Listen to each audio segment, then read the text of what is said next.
नमस्कार मैत्रिणींनो, संध्या कुकिंग चॅनलमध्ये आपलं स्वागत आहे। या तुम्हाला दाखवते साबुदाण्याची खिचडी। यासाठी मी अर्धा किलो साबुदाणे भिजवून घेतलेले आहेत। थोडेसे पाण्यामध्ये भिजायला टाकायचे, झटपट 2 तासात भिजून झाले।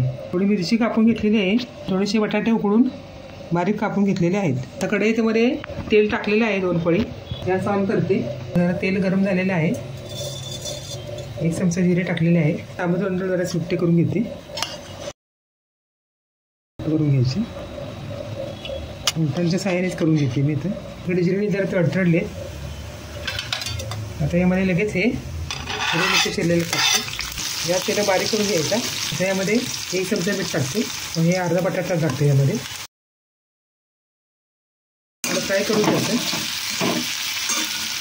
थोडे हलके ना भाजी म्हणून पकडून घेतले चमच्याने। थोडी जरा सुट्टे करून घेतलेले आहेत। साबुदाणा होते यामध्ये। कढई लहान आहे ना, मी आता अर्धे टाकते, नंतर परत लगेच अर्धे टाकते। हे परतून झाले दुसरे अर्धे टाकते।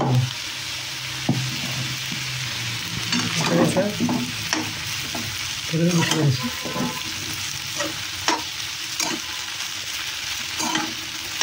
आता यामध्ये 3 चमचे शेंगदाण्याचं कूट टाकते। हे भाजून वाटून घेतलेलं आहे। ते थोडं फिरवून घेते ते चमच्याने। ते इकडे मिक्स होणार थोडं शेंगदाणे।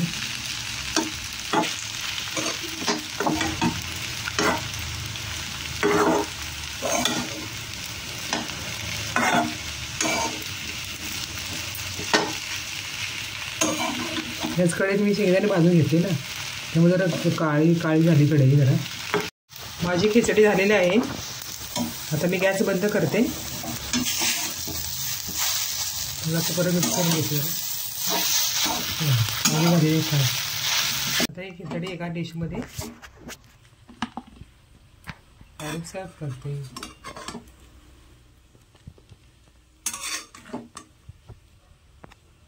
ही माझी उपवासाची खिचडी तयार। माझी खिचडी फार छान झालेली आहे। मी तुम्हाला टेस्ट करून दाखवते। वाव, छान झालेली आहे। फार सुंदर टेस्टी झालेली आहे खिचडी। तुम्ही माझ्यासारखी अशी खिचडी बनवा व घरच्याला खाऊ घाला। माझ्या या चॅनलला, संध्या कुकिंग चॅनलला लाईक करा, शेअर करा, सबस्क्राईब करा। काय कमेंट असेल कमेंट करा। पुन्हा नवीन व्हिडिओमध्ये भेटूया। बाय।